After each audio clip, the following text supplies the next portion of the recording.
Have you ever wondered what secrets ancient artifacts could reveal if they could speak? Welcome to Unearthed Secrets, where we uncover the hidden stories of history. Please hit subscribe to our channel, like, and tell us where you're watching from, and what time it is there. Okay, let's begin our journey into the mysteries of the past. The Silk Road artifacts, echoes along the path of winds. The Silk Road was never truly a road. It was a whisper that stretched from the heart of China to the shores of the Mediterranean, winding through deserts, mountains, and dreams. It was a breath carried by camels, a rhythm of footsteps pressed into the dust, and a promise woven in silk.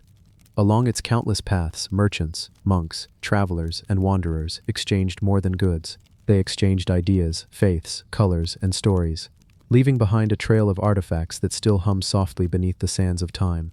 Imagine standing at dawn on the edge of the Taklamakan Desert. The air is cool, almost still, carrying the faint scent of earth and sand.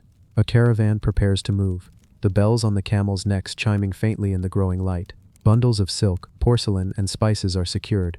The travelers murmur quiet prayers to safe passage. Somewhere in that chorus of movement lies the beginning of every artifact unearthed centuries later, the fragments of a road that carried civilizations in its dust. Among the treasures found along this vast trade network, each object tells its own quiet story.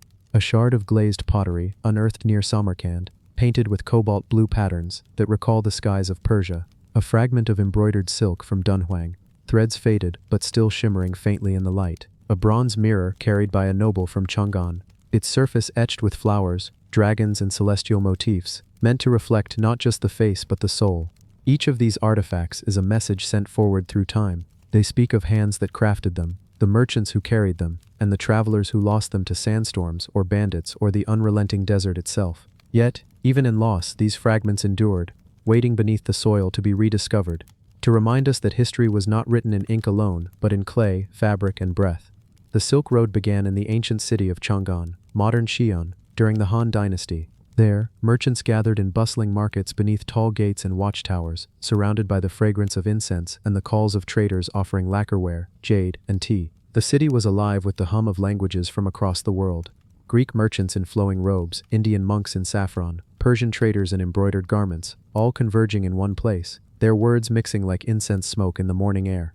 One merchant, perhaps, might have carried with him a small carved ivory comb, its teeth worn smooth by use, its edges inlaid with a faint pattern of lotus petals, found centuries later in a burial mound near Dunhuang. It still carries the faint scent of oil and resin, the mark of fingers that once tended hair beneath the wide, harsh sun. The comb was not valuable by weight or ornament, but by memory.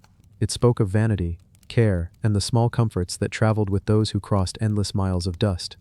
The Silk Road was also a bridge of belief. Along its path, Buddhism, Zoroastrianism, Islam, and Christianity each left traces of devotion, icons, scrolls, manuscripts, and relics, carried in satchels and wagons beside bolts of silk and jars of spices. Near the Mogao caves of Dunhuang, murals painted on stone walls tell the story of faith mingling with art. Monks once meditated here, translating sutras, painting visions of paradise, and singing in tongues that mixed Sanskrit with Chinese, Persian, and Greek. When explorers first rediscovered these caves centuries later, they found thousands of scrolls and manuscripts sealed away. The library cave, it came to be called. Within it, texts written on fragile paper and silk revealed prayers, trade records, and even songs. Among them lay fragments of maps, their faded ink tracing the routes of travelers who had vanished into time. Those who entered the cave described a feeling of stillness, as though the walls themselves remembered the sound of chanting. The air, dry and cold, preserved each fiber like a breath held across centuries. Further west, in the sands near Turpan, archaeologists uncovered a small glass bead, its turquoise core gleaming faintly. Traced by experts to ancient Rome, the bead had traveled across continents, likely passing through the hands of dozens of traders before settling into the desert soil. How many lives did it touch? How many languages spoke its price?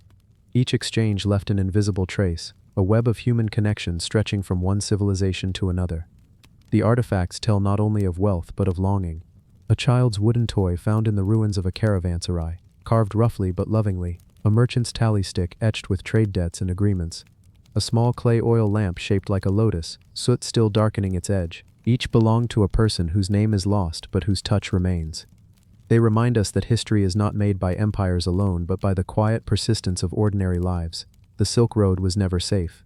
Bandits haunted the dunes, and shifting sands could erase entire caravans. Yet the road endured, not as a single route but as a network of lifelines, branching and reconnecting like veins across a living body, from Kashgar to Samarkand, from Balkh to Palmyra, from Antioch to the ports of the Mediterranean. Every stop carried its own language, scent, and rhythm. In each market, under every awning, silk met spice, gold met story, and east met west. Samarkand, the city of blue, stood like a jewel along this vast network. Its domes reflected the sky, its walls glimmered with turquoise tiles. Artisans there perfected the craft of glazed ceramics and delicate glasswork, merging Chinese technique with Persian aesthetics. A bowl found buried near the city, painted with curling vines and inscriptions of blessing, carries that union within its curves.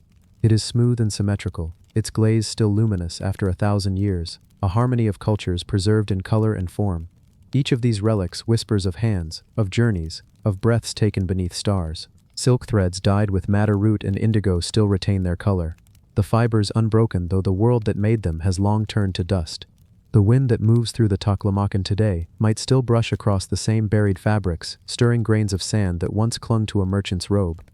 At night the road came alive in a different way. Fires burned low in the distance, faint dots of orange glowing in the desert dark. Camels rested, the air thick with the scent of smoke and roasted grain. Traders spoke softly, telling stories of distant lands, of the Indian Ocean's salt wind, of the Roman marble palaces, of the markets of Byzantium. These words, like their wares, traveled onward, reshaped, retold, until they too became artifacts of memory. Even silence was an exchange. The long stillness of mountains, the soft sigh of dunes, the creak of leather straps, 1,000 moments unnoticed, became part of the Silk Road's tapestry. Small, fragile threads binding civilizations together, in ways neither could fully comprehend. The Rias bronzes, warriors who returned from the sea. Long before the sun rose over the Ionian Sea, long before the waves lapped gently at the shores of Calabria as they do today, there was a workshop alive with the quiet hum of creation. In a narrow street of a city that once thrived under Greek rule, artisans bent over molds, chisels, and hammers, their hands steady, their eyes focused on perfection. Bronze glimmered faintly in the dim candlelight, the molten metal shimmering like captured sunlight, waiting to be poured into forms shaped by skill and devotion. 2 figures were born from this alchemy, not mere statues, but embodiments of life itself. Each detail was deliberate, the tension in the shoulders, the subtle curl of a hand, the tilt of a head that suggested alertness, presence, and awareness. They were warriors, yes, but also idealized visions, the perfection of youth, strength, and noble bearing. Every line in the musculature, every indentation of sinew, every curve and angle had been studied from living men, crafted with such care that the bronze seemed to breathe. Around the workshop, the city stirred with the soft murmurs of early morning. Merchants were opening their stalls, the scent of olives and fresh bread mingling with smoke from hearths, and somewhere, faintly, the voice of a child laughing echoed across stone streets. Yet the artisans were oblivious to the world beyond their doors, absorbed in a task that demanded both patience and reverence. For these bronzes were not mere decoration, they were offerings to the gods, symbols of civic pride, and monuments to human skill. When they were completed, they would stand in temples, watching over the city, silent witnesses to devotion and daily life. The casting process itself was long and meticulous. Wax models were sculpted with precision, clay invested around them, and the wax melted away in a ritual of fire and smoke, leaving a hollow vessel into which molten bronze would flow. The temperature had to be exact, too hot, and the bronze would crack, too cold, and it would solidify before reaching every detail. The artisans whispered encouragement to their work, as if the metal could hear, coaxing the figures into life. Hours passed, each tick of the sun measured not only in time but in care, until finally the bronze cooled and the forms emerged from their earthen shells. Polishing the surface revealed the subtle nuances that had been hidden beneath the raw metal. The warriors' eyes were slightly hollow, but that hollow seemed to contain thought, a glimmer of awareness. Their lips were parted as if to speak, yet they remained eternally silent, guardians of the space around them. The reflection of firelight on the smooth bronze made them appear almost alive, flickering and shifting as though breathing. It was in this quiet moment, when the artisans stepped back and observed their creation, that the statues transcended mere craftsmanship. They were no longer objects but presence, beings who could witness centuries before time had even begun to stretch them toward oblivion. But the world is never still. Cities rise and fall, tides of power sweep across lands, and even the most revered works can be abandoned, hidden, or lost. The bronzes, once standing proudly, would not remain within the sanctuary of stone and marble forever. They would witness the ebb and flow of human ambition, slowly slipping from sight as political change, war, and time conspired to remove them from the living memory of the city. The sea, with its eternal patience, would become their unlikely custodian. Centuries passed. The city's temples crumbled, streets shifted, and stories of the warriors faded into myth. Perhaps they were removed deliberately, transported, or perhaps they tumbled into the deep by accident, carried off by shipwrecks or the capricious nature of tides. Whatever the path, the Ionian waters received them silently, cradling them in darkness, preserving their forms in a deep underwater grave. Sand settled gently over their feet, and the bronze, still strong and unyielding, became part of a hidden world where sunlight never reached and time slowed to the pace of currents. Beneath the waves, life moved around them. Small fish darted through the openings between limbs, silt drifted lazily over shoulders and helmets. Currents traced invisible patterns over their faces, like the soft brushstrokes of nature itself. And in this quiet isolation, the warriors endured. Though human hands no longer polished them, the sea shaped them in its own subtle way, smoothing some edges, letting the patina of centuries form naturally, adding a green-blue sheen that hinted at both decay and timelessness. The bronzes were no longer mere bronze, they were witnesses, guardians of a lost era, carriers of history whispered in silence. Time above the water changed relentlessly, empires fell and rose, languages disappeared, and knowledge of their creators became fragmentary. Yet the bronzes remained, hidden and patient. When storms struck, waves sometimes rolled heavier over them, displacing sand, exposing glimpses of their faces to passing currents. Perhaps once, a fisherman saw them, glimpsed the shimmer of bronze beneath a shadowed wave, and thought it a trick of light or reflection. The statues waited, undisturbed, until a modern eye would finally find them. It was in the 20th century that the world remembered them. Divers, exploring the depths off the coast of Riace, Italy, stumbled across a glimmer in the sand. Slowly, carefully, the shapes emerged. Two warriors, colossal in scale, seemingly frozen mid-stride, their details preserved with an almost supernatural clarity. The discovery sent a ripple through the world of archaeology and art history. How had they survived?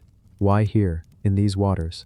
Questions arose, yet the statues offered no answers. They only stood, silent, as they had for centuries, their story embedded in every curve, every muscle, every line of bronze. Scholars trace their creation to the 5th century BCE, an era of Greek brilliance in sculpture.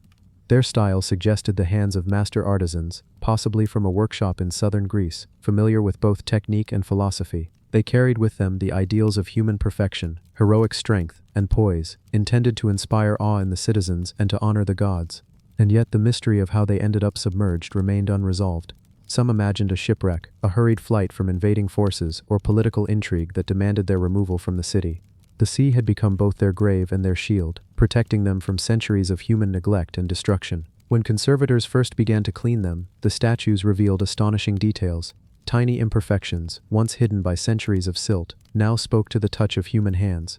The slight asymmetry of muscles, the careful shaping of veins, even the faint indentations where bronze tools had gripped, all spoke of deliberate artistry, of minds and hands dedicated to creating something beyond mere representation. Each eye, hollow but perceptive, seemed to hold the story of its journey through centuries, silently bearing witness to human ambition, fallibility, and the relentless passage of time. The warriors' poses were striking. One stood with weight distributed evenly, head turned slightly as if surveying a battlefield that existed only in imagination. The other leaned subtly forward, the tension of muscles conveying readiness, vigilance, and alertness. Both figures were larger than life, yet the realism made them intimate, connecting observers across centuries. These were not symbols alone, they were humanized ideals, reflections of both mortal and divine qualities that defined Greek thought. Even the helmets and shields told their story. The bronze of the helmets had acquired a subtle green patina, evidence of long submersion, yet their form remained intact. Embellishments indicated rank and purpose, while subtle markings suggested individuality. These were not identical copies, but unique creations, possibly representing real warriors or mythical archetypes. Archaeologists marveled at their survival, noting that the salt water, which usually corrodes metal, had in this case preserved them almost miraculously. The moment of rediscovery was quiet in some ways, but revolutionary in others. The sea had kept them hidden until the world was ready to witness them again. And as divers documented every angle, as photographs captured every shadow and curve, it became clear that these statues were not just relics but storytellers. They told of skill, of ambition, of a society that valued beauty and strength, and sought to immortalize both. They told of loss, of a city long gone, of temples destroyed, of centuries that had slipped by unnoticed. And yet they told of endurance, of the patience of bronze and water, and of the human impulse to create something that survives beyond memory. The Riace bronzes are more than art, they are a bridge. They connect us to a world that existed over 2 millennia ago, yet they speak with immediacy. They invite viewers to imagine the clang of hammers in a sunlit workshop, the careful pouring of molten bronze, the hushed prayers of artisans hoping their work would endure. They whisper of a sea that both claimed and protected them, of centuries of quiet beneath waves that held their forms safe until humanity was ready to remember. The moment the bronzes were brought to light, their presence transformed from legend into reality. Scholars and art lovers alike circled the exhibit with a reverent hush, as if speaking might shatter the centuries of silence they had endured. Each figure seemed to occupy the room with a quiet authority, commanding attention without a word. The gleam of polished bronze caught the soft museum lighting, reflecting a spectrum of colors, from the faint green of their ancient patina to the deeper bronze that had survived unscathed beneath the Ionian waters. As researchers studied them, minute details continued to astonish. Tiny remnants of their original paint clung stubbornly to crevices, suggesting that contrary to the cold austerity of bare bronze, these warriors may once have been vibrant, colorful presences, alive with pigments that enhanced their realism.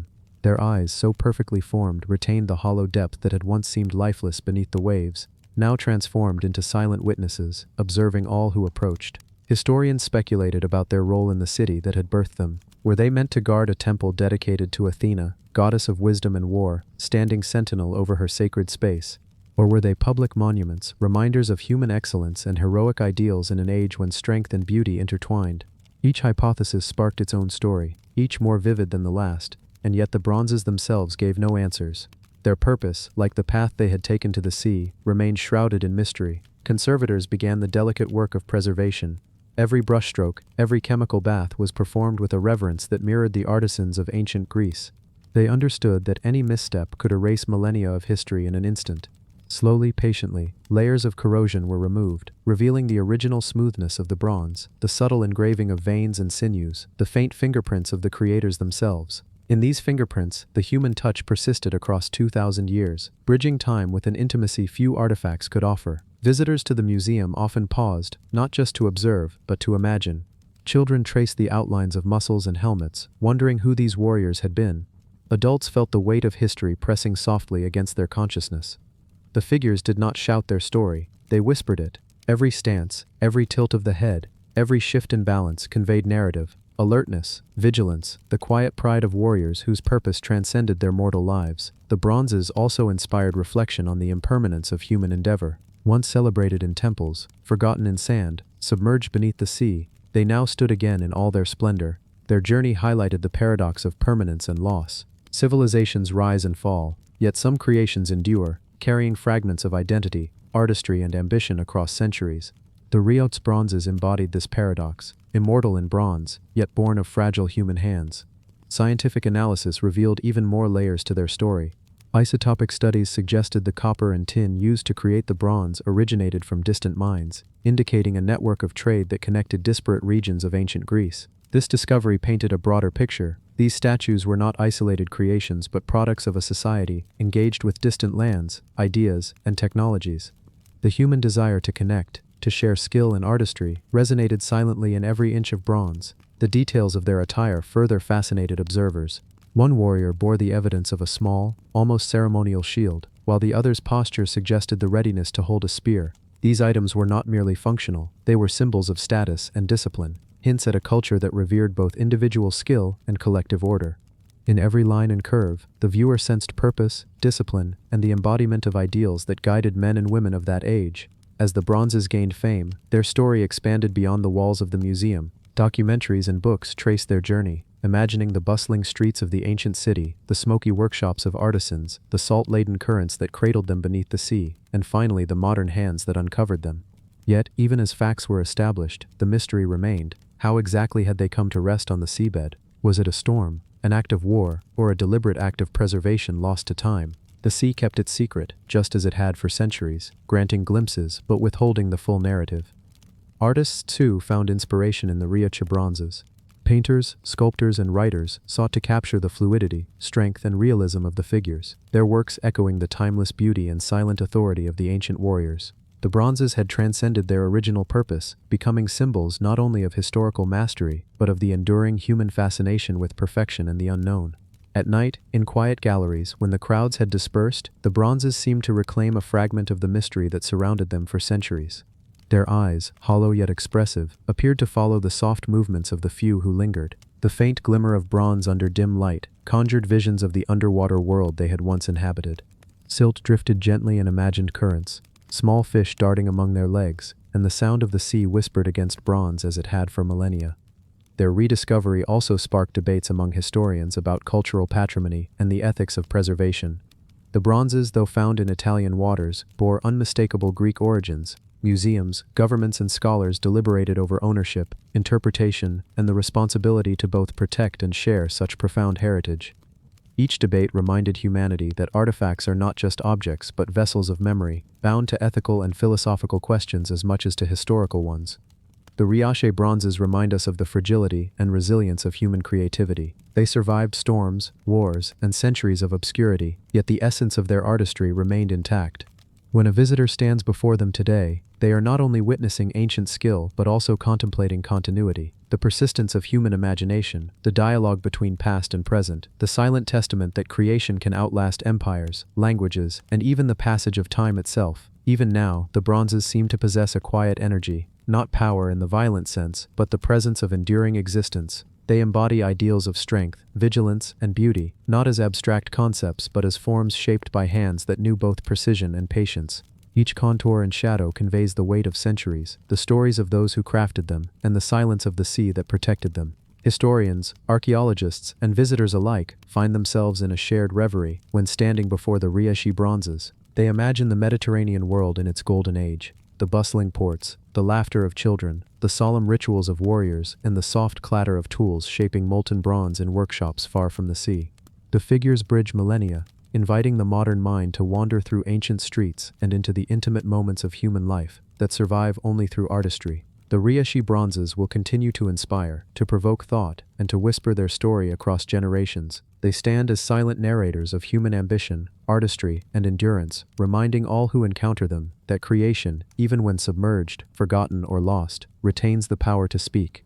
They connect us to the past, not only through sight, but through imagination, through empathy, and through the timeless fascination with what it means to shape and be shaped, to endure and to return. Beneath every polished curve, beneath every shadow cast by museum lights, they retain the memory of the sea, of salt, darkness, currents, and quiet.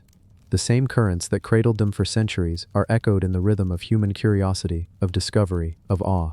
The Riace bronzes, once lost, now returned, remain timeless, guardians of both history and imagination, whispers of a world that might have been, yet speaks clearly to the one that is. Even as visitors depart, leaving the gallery silent once more, the figures remain. Their bronze bodies shimmer faintly in the soft illumination. The hands of the past reach across millennia, bridging worlds, reminding humanity of both its fleeting nature and its capacity to create something that endures far beyond memory. And so the Riace bronzes, warriors who returned from the sea, continue their vigil, carrying stories of creation, loss, rediscovery, and enduring wonder, a testament to the artistry, patience, and quiet majesty that defines human history. The Lewis chessmen, silent kings and queens of the north. On a gray morning, where the mist clung to the northern fjords, a small workshop stirred with quiet activity. The faint scent of sea salt mingled with the aroma of polished walrus ivory, and the rhythmic sound of chisels against dense creamy material echoed softly through the room. Here, in a modest stone building set against rolling hills and the whisper of distant waves, skilled artisans shaped some of the most remarkable chess pieces the world would ever know. Their hands moved with a careful deliberation that seemed almost ritualistic, each stroke of the chisel precise and measured, each curve and detail thoughtfully considered. The pieces they crafted were not merely tokens of a game, they were embodiments of human imagination, miniature guardians of strategy and intellect, silent witnesses to a world that would one day vanish beneath the tides of time. The ivory, imported from distant Arctic waters, gleamed faintly in the morning light as the craftsmen held it against their palms. Its surface was smooth, cold, and supple, yet it demanded respect, for even the slightest slip could mar the precious material. Slowly, deliberately, the artisans began carving, guided by patterns learned from master to apprentice, inspired by both imagination and the rigid hierarchies of their society. Kings were given imposing crowns, each spike etched to perfection. Queens were sculpted with a serene dignity, their hands folded in composure and quiet authority. Knights reared upon carved horses, muscles taut and expressions focused, prepared for battles that existed only in thought and miniature landscapes. Bishops, robed and solemn, carried an air of wisdom and quiet judgment, eyes cast downward, as if observing the moral weight of every move upon the board. Hours passed like minutes as the artisans labored, the room suffused with a meditative silence. The light shifted, touching the ivory surfaces and revealing intricate details, the subtle folds in robes, the careful lines etched to suggest veins and sinews, the delicate carving of hair and beards that lent humanity to these small silent figures. There was a rhythm to the work, a steady heartbeat that connected each craftsman to the centuries that would follow, to hands that would one day hold these pieces and marvel at the skill and patience of those who created them. Once completed, the chessmen were more than ornaments or toys, they were storytellers. Their expressions, frozen in ivory, conveyed narrative. The king's solemn gaze suggested the burden of leadership, the weight of responsibility borne in the crown atop his head. The queen's posture reflected not only grace but authority, an enduring reminder that influence could be silent, subtle, yet profoundly felt. Knights, mounted and ready, embodied courage and loyalty, while pawns, simple yet resolute, hinted at the quiet perseverance of ordinary lives, the unnoticed forces that uphold larger structures. Each figure was a microcosm of society, miniature yet resonant, delicate yet enduring. As the years passed, these chessmen traveled far beyond the workshop. They crossed fjords and rivers, passing from hand to hand, from patron to patron. Perhaps a wealthy noble received them as a gift, delighting in their craftsmanship and the intellectual challenge they offered. Perhaps a trader carried them along coastal routes, exchanging them for spices, wool, or silver, unaware of the centuries their passengers would endure. The chessmen moved silently through history, their ivory bodies absorbing the essence of the societies they touched, carrying whispers of distant lands, windswept coasts, and candlelit halls filled with strategy and conversation. Eventually, the chessmen reached the Hebrides, a rugged chain of islands off the western coast of Scotland. The sea here was fierce and untamed, its waves crashing against cliffs and beaches, carrying stories from lands far and near. Here, in isolation, they would remain hidden for centuries, buried beneath sand and peat, forgotten by time, yet preserved by it. The cold northern waters, harsh and relentless, protected them, shielding the artistry of hands long gone from the eyes of the world. And so, they lay in silent patience, waiting for discovery, their stories suspended in the quiet of history. When they were eventually unearthed, the Lewis chessmen revealed themselves in astonishing detail. Scholars, historians, and visitors alike marveled at their craftsmanship. Every expression, every curve, every imperfection told a story, spoke of the hands that had made them, the society that had revered them, and the journey they had endured. Tiny scratches from tools, subtle variations in the ivory's color, and the faint remnants of pigments suggested that these pieces had once been vibrant, alive with color and life. The king's eyes seemed to follow observers, the queen's posture exuded the same calm authority they had held in the medieval halls, and the knight's readiness for battle remained palpable, even after centuries of burial. Modern examinations revealed even more about the chessmen's origins. Isotopic analysis traced the ivory to Arctic waters, revealing a vast network of trade that connected northern Europe, Scandinavia, and the British Isles. The artisans who carved these pieces worked within a world that valued both precision and imagination, where skill was passed through generations and cultural exchange flourished. Each chessman, then, was not merely an object but a vessel of connection, linking distant lands, peoples, and ideas across time and space. The rediscovery of the Lewis chessmen also sparked philosophical reflection. They were reminders of the impermanence of human endeavors and the resilience of art. While kingdoms rose and fell, and languages and traditions faded, these figures endured. Silent yet eloquent, they bridged the gap between past and present, connecting observers with lives that existed 1,000 years ago. They offered a meditation on creation, loss, endurance, and the ways in which human ingenuity can transcend time. Visitors to the museums where they are displayed often find themselves absorbed in contemplation. The smoothness of the ivory, the weight of the figures, and the delicate detailing invite tactile exploration. Children imagine grand battles on miniature boards. Adults reflect on the societies that created such intricate, enduring works. Scholars write, debate, and theorize, tracing the origins of the materials, the artistic techniques, and the cultural significance of the chessmen. And through it all, the chessmen remain silent, observing, connecting, and whispering across the centuries. Even now, they retain an almost mystical quality. Under museum lights, the figures glimmer subtly, and their shadows cast delicate patterns that hint at ancient candlelight in distant halls. One can imagine the hum of conversation, the quiet murmur of strategy, the soft scrape of ivory across wood, and the anticipation of decisive moves in games that once entertained and educated the elite. The chessmen embody the tension between fragility and endurance, delicacy and authority, art and function. The Lewis chessmen teach us that even the smallest creations can hold immense power. They are vessels of imagination, skill, and human connection. They speak not in words but in form, texture, and presence. Each figure invites viewers to imagine a world that no longer exists, to feel the touch of hands long gone, to hear the quiet echo of northern winds and distant seas. They are both intimate and monumental, fragile yet resilient, ordinary in size but extraordinary in meaning. In contemplating the chessmen, one understands the value of patience, craftsmanship, and vision.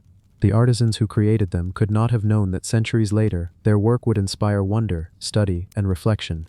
Yet their patience endures, and so does their skill, whispering across generations, connecting the living with the past in a dialogue that transcends language. As centuries rolled on, the chessmen became subjects of exhibitions, research, and admiration. They sparked new interest in medieval life, in Norse and Scottish societies, in trade networks and cultural exchange. Artists studied them, mimicking their posture, expressions, and design. Historians debated their origins and intended purpose, and ordinary people standing quietly before them experienced the rare connection that objects of profound artistry can provide, a connection that transcends time, geography, and circumstance. Even now, one can imagine them once again in the hands of a noble, in a hall warmed by firelight, candlelight flickering against carved walls. The board is set, each piece poised for action, strategy unfolding in silence. The chessmen, though small, command presence and respect, their ivory eyes focused, their forms embodying ideals of courage, wisdom, authority, and grace. In these imagined moments, they are not merely objects but companions, teachers, and silent witnesses to the ebb and flow of human thought and ambition. And so the Lewis chessmen continue their quiet journey through time. From northern workshops to distant shores, from burial in the sands of the Hebrides to display in modern museums, they have endured the elements, human hands, and centuries of change. They are more than game pieces, they are storytellers, guardians of memory, and bridges between worlds. Every detail, every imperfection, every polished surface carries the resonance of centuries past, inviting us to linger, to imagine, and to listen to the whispers of kings and queens, knights and bishops, pawns and warriors, who lived not only in strategy, but in art, devotion, and human imagination. And in that stillness, the Lewis chessmen speak softly, not in words but in presence. They tell of creation, endurance, and the quiet majesty of human skill. They remind us that even the smallest forms can hold worlds within them, and that through art, imagination, and care, a fragment of humanity can survive the tides of time, returning to us from centuries past, silent yet eloquent, enduring, and infinitely patient. Centuries had passed since the hands of northern artisans first shaped the Lewis chessmen, and yet, in their quiet endurance, they had borne witness to a changing world. Time had folded upon itself in layers of history, cloaking the chessmen in silence and obscurity. Buried beneath the sands and peat of the Hebrides, they remained largely unknown, their carved ivory forms preserved not by human intent, but by the patience of nature itself. There, beneath the windswept grass and the ever-turning tides, they rested as if in a deep, undisturbed sleep, each figure holding a universe of imagination and intention within its small, polished form. It was only centuries later, in the quiet work of fishermen and archaeologists, that the chessmen were brought back into the light. Imagine the moment, hands brushing away centuries of soil, revealing the smooth ivory of a king's crown, the solemn gaze of a queen, the poised readiness of a knight upon its carved horse. Each figure seemed to awaken, not fully, but subtly, as if rousing from a long, patient dream. The rediscovery sparked wonder and reflection. Scholars marveled at the intricate artistry, tracing lines and folds, studying the minute details that had survived unscathed through time. The kings, though small, exuded authority. The queens held serenity and quiet strength. Knights and bishops conveyed courage and wisdom with delicate precision. Modern technology revealed more than the eyes could see. Microscopic analysis of the ivory uncovered minute tool marks, traces of pigments long faded, and subtle variations in carving technique. The kings' beards, the folds in their robes, the texture of their armor, all spoke of painstaking craftsmanship. Researchers traced the ivory to Arctic walrus tusks, connecting the chessmen to distant trade networks, voyages across northern seas, and the reach of medieval commerce and cultural exchange. In these small pieces, one could trace the story of humanity's interconnectedness, the flow of goods, ideas, and artistry across regions and generations. Yet the rediscovery was not merely an academic exercise. For the observer, there was a quiet, almost mystical presence in holding the Lewis chessmen. The figures were small enough to be held in a single hand, yet they carried an immense weight, not of physical mass, but of time, culture, and human endeavor. Touching the ivory, one could almost feel the pulse of the artisans' hands, the brush of their clothing as they bent over their work, the faint aroma of the workshop, the concentrated silence punctuated by the rhythmic scrape of tools. The chessmen became a bridge across centuries, a tangible connection to lives long gone, yet profoundly present in the continuity of human imagination. The cultural significance of each piece became clearer with careful study. The king, crowned and solemn, symbolized not only authority but also the burden and responsibility of leadership.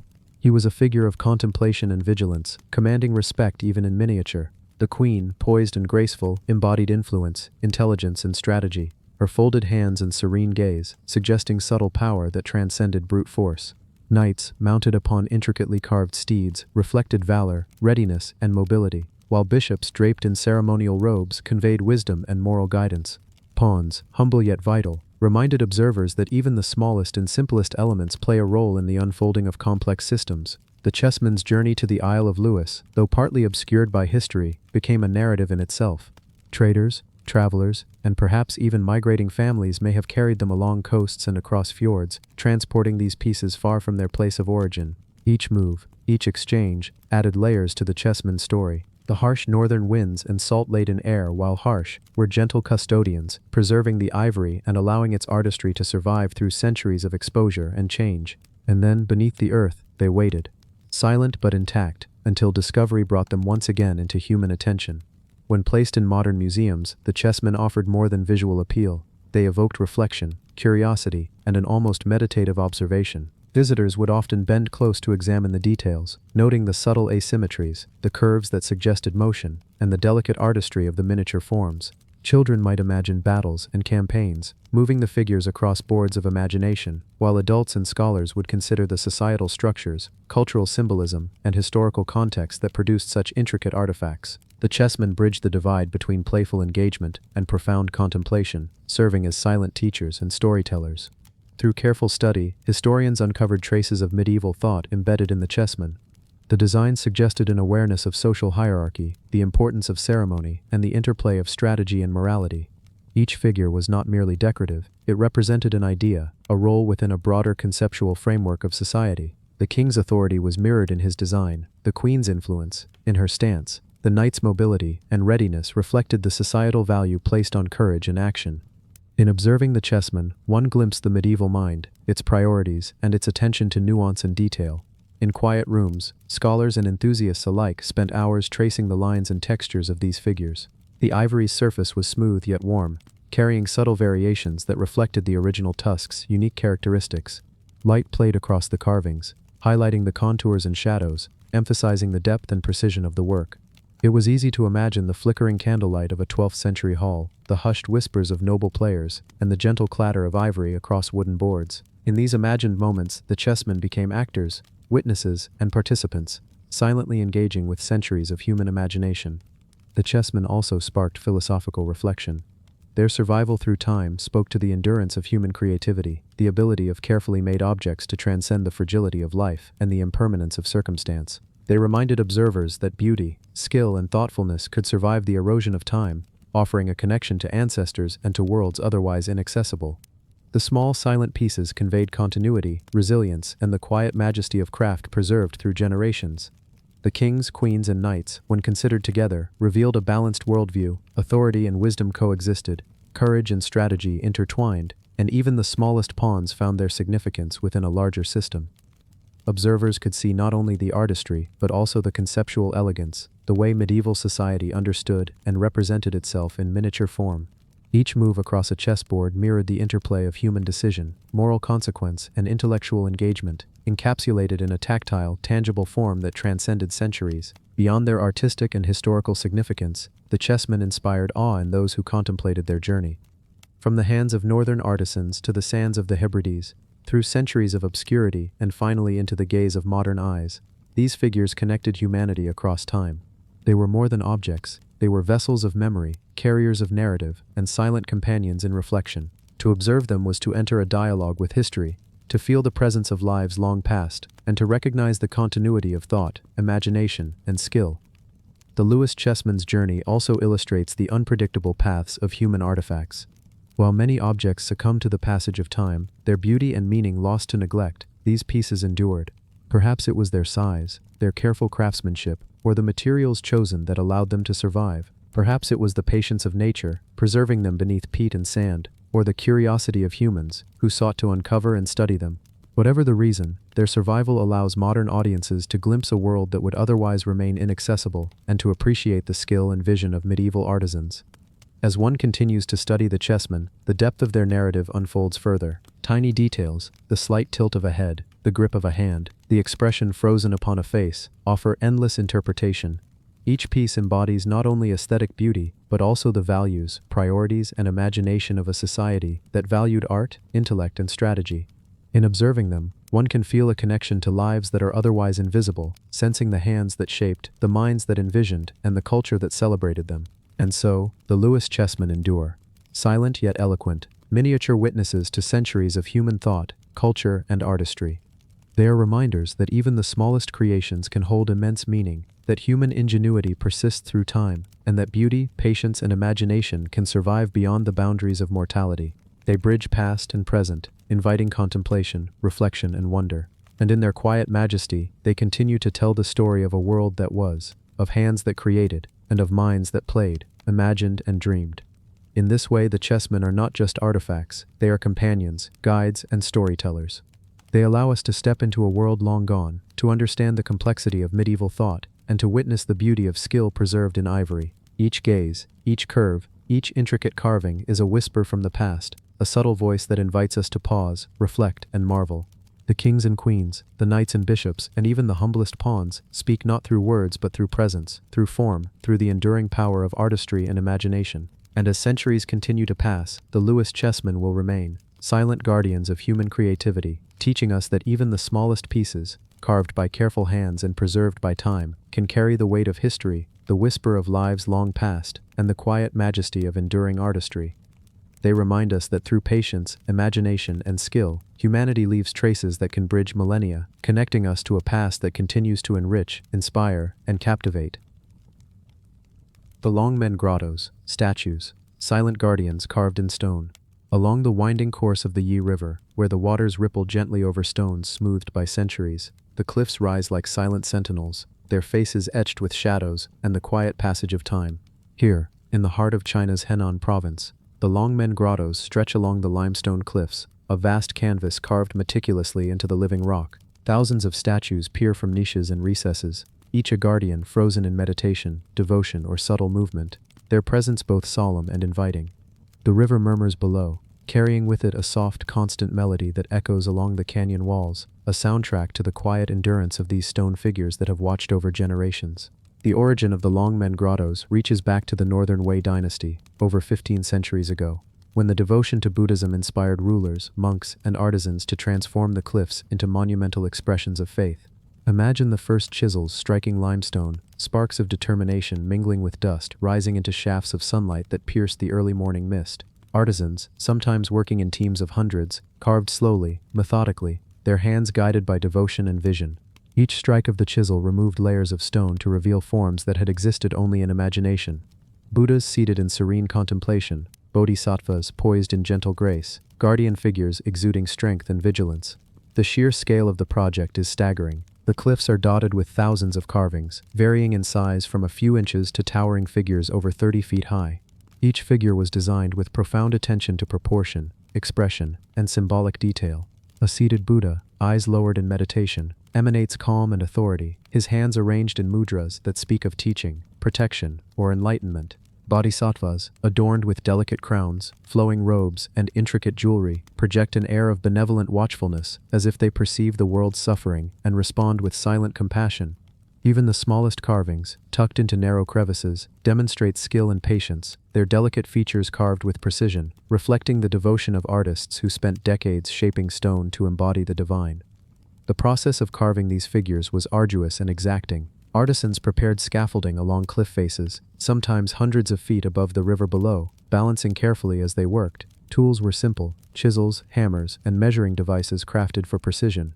Yet from such humble instruments emerged profound artistry. Sculptors often began with sketches or small clay models, translating imagined forms into limestone with careful accuracy. Mistakes could not easily be undone. Once stone was removed, it could not be replaced, and so, each line, each fold of a robe, each curve of a serene smile, was deliberate, infused with intent, guided by spiritual devotion and artistic expertise. The creation of the Longmen Grottos was more than an artistic endeavor, it was a spiritual journey. Monks oversaw the work, meditating alongside the artisans, chanting sutras as chisels struck the stone. The rhythm of hammering merged with the resonance of voices, creating a meditative cadence that echoed along the cliffs. Pilgrims and local communities contributed, offering food, resources, and guidance. The grottos became a center of religious life, a place where art, faith, and community converged. The stone figures were not mere decoration, they were embodiments of belief, intended to inspire reflection, meditation, and reverence for the sacred. Each statue tells a story beyond its immediate presence. Carvings of celestial beings, attendants, and historical figures mingle with the Buddhas, illustrating the complex narrative of Buddhist cosmology and the dynastic context in which the grottos were created. Inscriptions etched into the stone, sometimes small and subtle, sometimes grand and ornate, record the names of donors, dates, and the purpose of specific carvings. They are a testament to the intertwined nature of devotion and human aspiration, a record of lives dedicated to the creation of something enduring, something beyond the temporal confines of mortality. The Longmen Grottos also reflect the changing styles and influences of successive dynasties. Northern Wei figures possess elongated faces, stylized drapery, and a meditative serenity unique to that era. Later Tang dynasty additions reveal fuller proportions, dynamic expressions, and elaborate ornamentation. Each period brought subtle innovations, demonstrating not only the evolution of artistic techniques, but also the adaptation of spiritual ideals across time.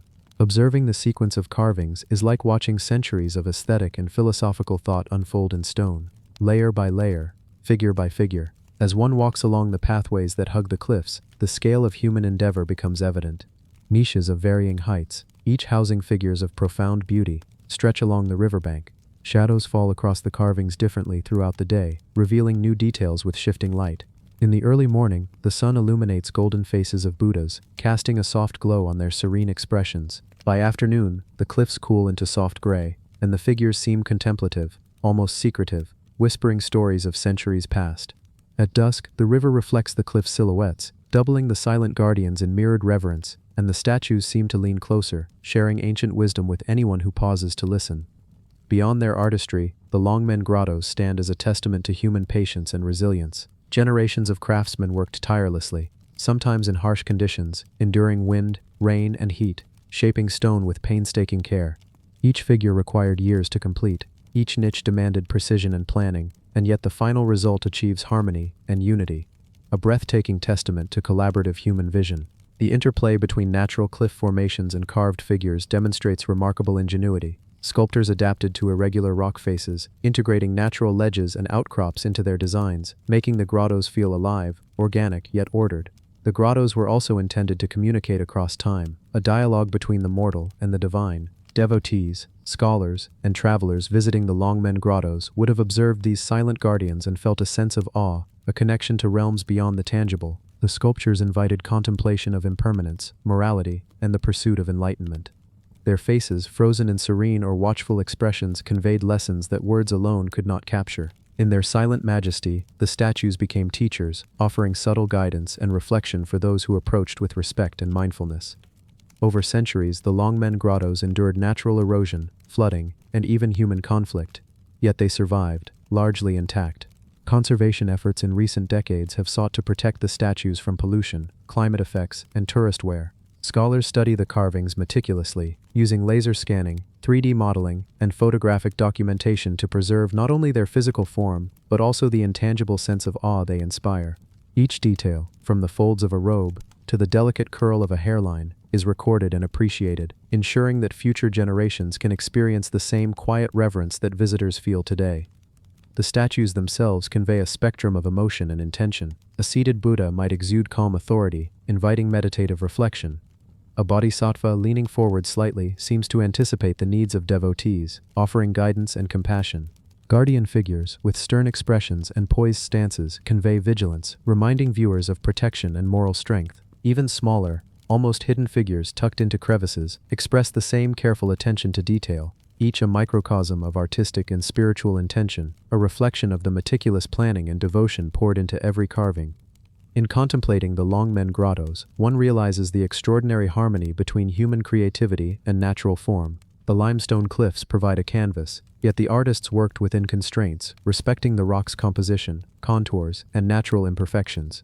Their vision transformed the rugged surfaces into sanctuaries of spiritual beauty, seamlessly blending art, architecture, and landscape. The grottos stand not only as religious monuments but as enduring examples of human ingenuity and sensitivity to the natural world.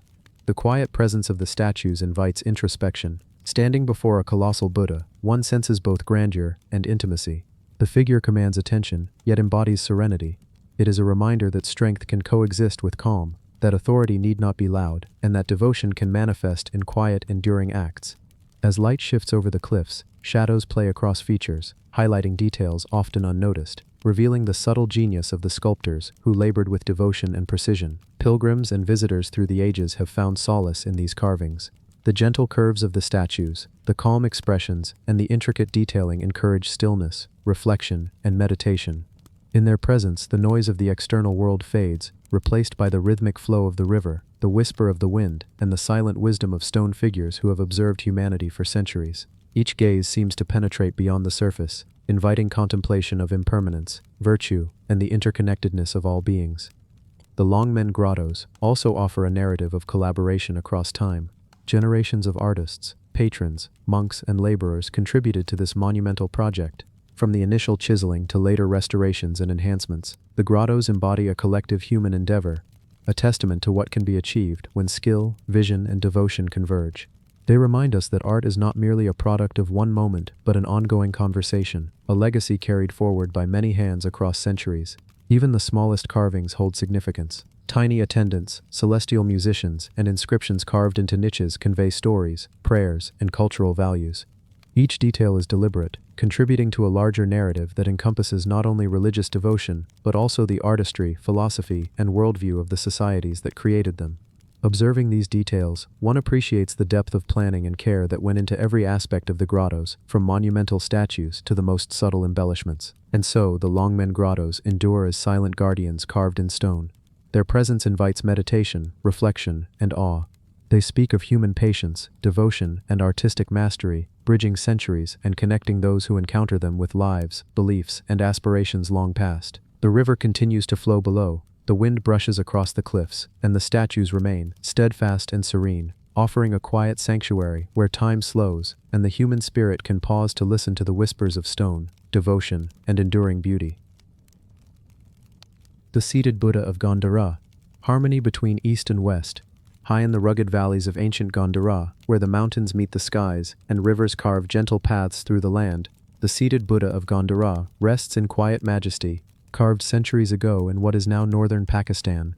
This figure embodies a remarkable fusion of artistic traditions, where the meticulous realism of Greco-Roman influence converges with the spiritual serenity of Indian Buddhism. Imagine the first chisels striking the soft stone, echoes resonating through the workshops as artisans, guided by devotion and careful instruction, transformed raw material into a timeless representation of enlightenment.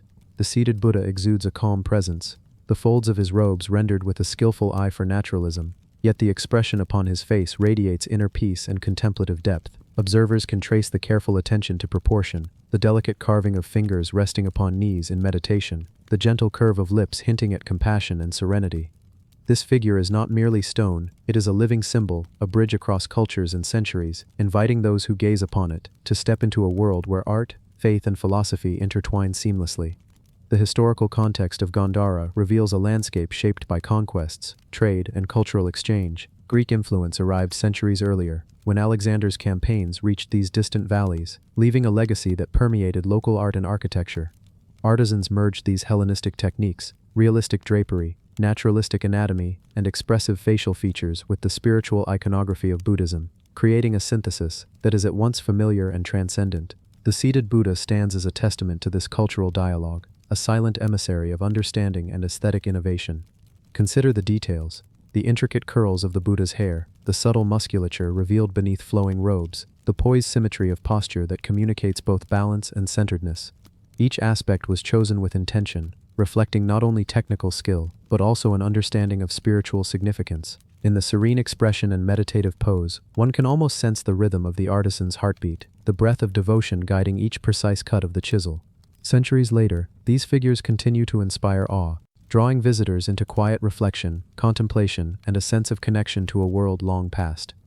The seated Buddha of Gandhara was part of a broader tradition of sculptural innovation. Temples, monasteries, and sacred complexes across the region were adorned with similar figures, each one a careful balance of narrative, symbolism, and aesthetic sensibility.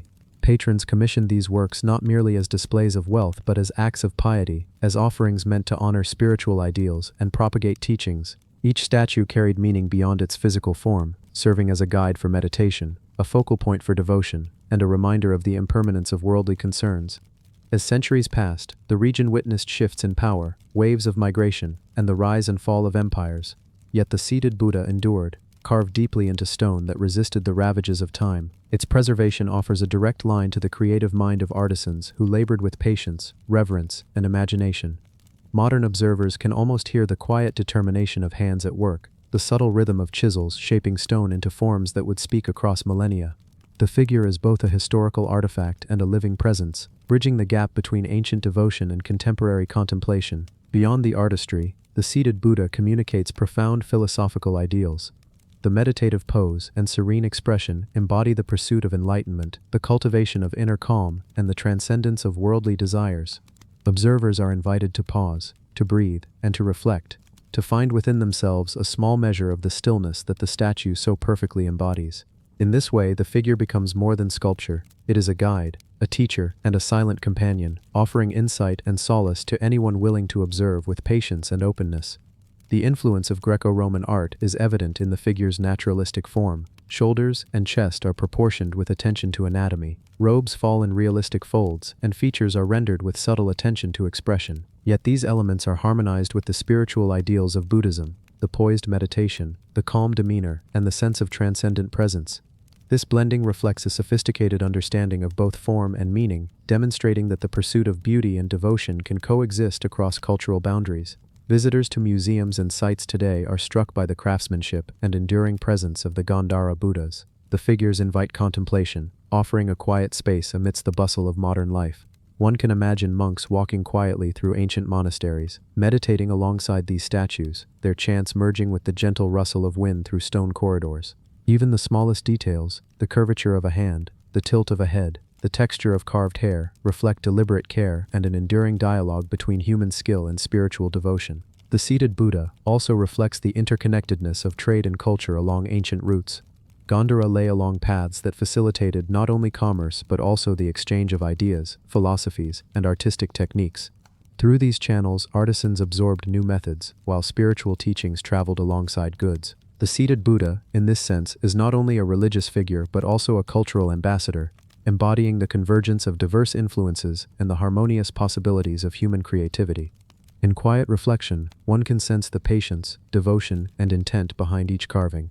The artist worked with a clear vision, understanding that their hands were shaping not just stone but also a legacy of spiritual and cultural significance. Every line, every fold, every curve was imbued with meaning, a reflection of both the material world and the ideals that guided the mind and spirit. Centuries later, these details continue to resonate, inviting admiration, introspection, and a connection to something enduring and profound. The seated Buddha of Gandhara remains a symbol of harmony, resilience, and transcultural artistry. It speaks of the capacity of human beings to create across boundaries, to merge ideas from disparate worlds, and to craft beauty that resonates through centuries. In its serene gaze, one can find quiet reassurance, a reminder of the continuity of human aspiration and the enduring power of devotion expressed through art. From every angle, the figure exudes calm dignity. The folds of the robe, the hands in the teaching mudra, the gentle smile, all elements converge to create a figure that is both realistic and transcendent.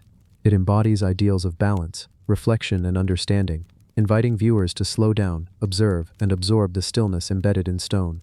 Centuries have passed, yet the seated Buddha continues to teach, to inspire, and to invite quiet contemplation, a timeless testament to the enduring power of art and faith. The seated Buddha's story is not only one of creation, but also of preservation and discovery. Through natural erosion, political change, and centuries of human history, the figure has endured. Archaeologists, historians, and devotees alike have worked to ensure its survival, documenting, studying, and protecting it. In this enduring presence, the figure offers a link to the past, a tangible connection to artisans and devotees whose lives were devoted to spiritual and artistic excellence. Its silent gaze, calm posture, and delicate craftsmanship draw viewers into a meditative state. One imagines the quiet workshops where the statue was first carved, artisans chiseling carefully, aware that their work would carry forward across centuries.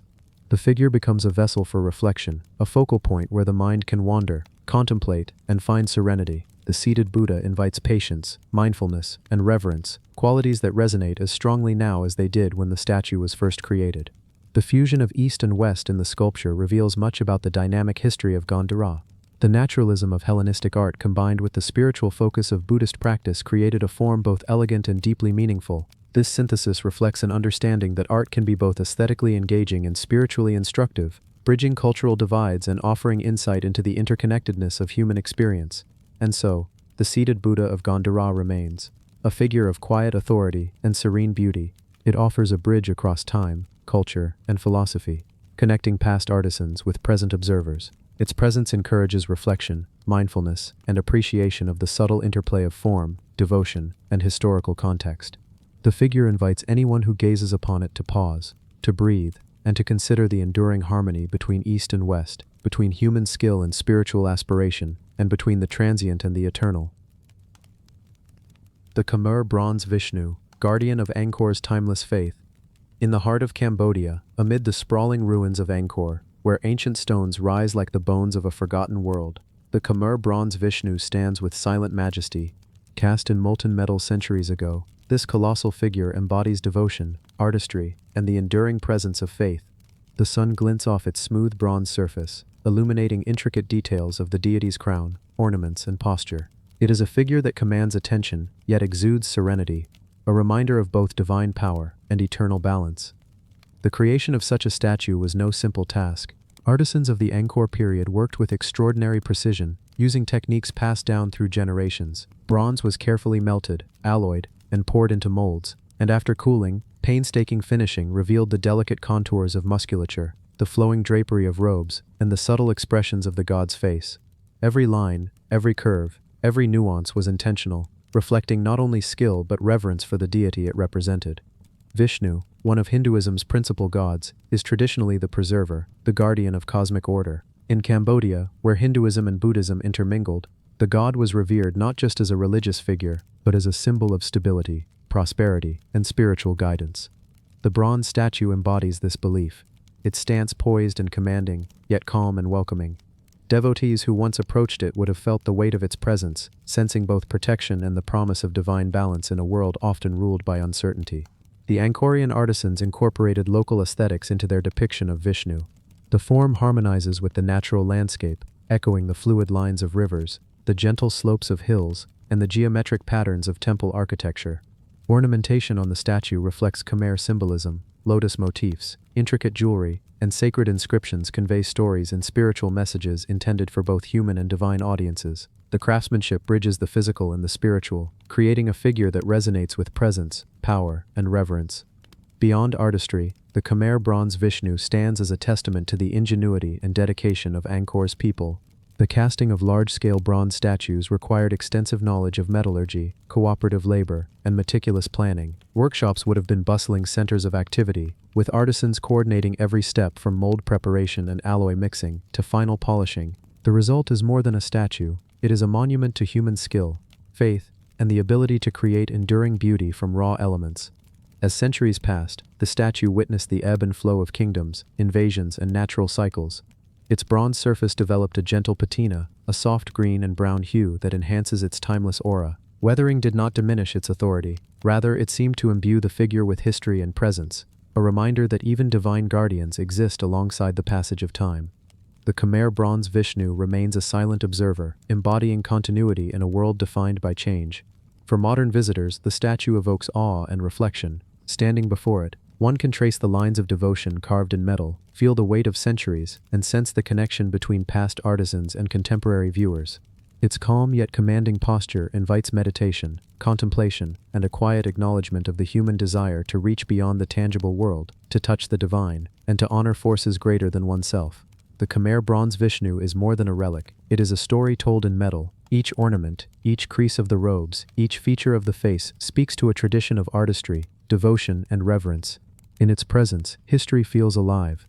One can imagine the sculptors, their hands precise and steady, the devotion in their eyes, the rhythm of hammer and chisel, and the prayers that accompanied every motion. Their work, solidified in bronze, transcends centuries, offering both aesthetic pleasure and spiritual inspiration. This statue also reminds us of the interconnectedness of culture, religion, and artistry in the Angkor period. Hinduism was not isolated, it was integrated into daily life, politics, and art. Temples, city planning, and statues like Vishnu reflect this synthesis. The figure represents ideals of cosmic balance, protection, and divine presence, mirrored in the lives of those who once walked among the grand temples, offering prayers, performing rituals, and seeking guidance. The bronze Vishnu served not just as an object of veneration, but as a touchstone for faith, a stabilizing symbol in both public and private devotion. The scale of the figure adds to its commanding presence. Towering and meticulously detailed, it embodies grandeur without arrogance, strength without aggression. Its calm visage suggests patience, wisdom, and the quiet endurance of spiritual truth. Observing the statue, one senses both awe and comfort, a duality that defines the best of sacred art. It is a reminder that power need not shout. It can be quiet, steadfast, and eternal. The Khmer Bronze Vishnu invites reflection on the impermanence of human endeavors and the enduring nature of devotion. Empires rise and fall, kingdoms change hands, and civilizations evolve. Yet the essence of faith and the dedication of artisans remain embedded in the materials they shape. Bronze, though metal, becomes more than substance. It transforms into expression, communication, and witness. The Vishnu sculpture embodies this alchemy, turning earthly elements into a spiritual bridge that spans centuries. Visitors today can trace the intricate details of its design, the serene expression of the god, the harmonious proportions, the ornamental intricacies that suggest motion even in stillness. Each aspect conveys care, intention, and profound understanding of both form and function. The sculpture is not static, it engages the mind and spirit, encouraging viewers to explore the relationship between art, devotion, and cultural identity. Its presence is a silent conversation between creator and observer, an ongoing dialogue that transcends time. Thank you for joining us on this journey through history's hidden treasures. If you enjoyed exploring these mysteries, please like the video, subscribe to our channel, and share where you're watching from. Stay curious, and we'll see you in the next episode of Unearthed Secrets.